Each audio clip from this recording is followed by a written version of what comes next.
Internet Explorer is going the way of MySpace, cassette players, and flip phones. Cassette players aren't that old. Microsoft has announced that it's dumping the web browser and replacing it with a faster one codenamed Project Spartan.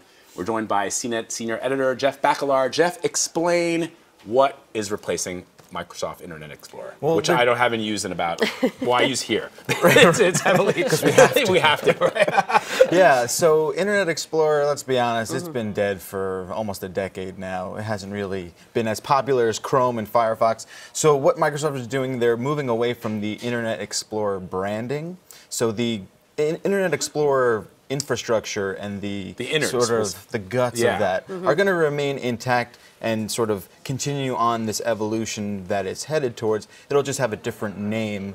Sounds like it's going to be called codenamed Project Spartan right now, but that might change as Microsoft tests what names work better with users. Does Microsoft have a bigger branding problem?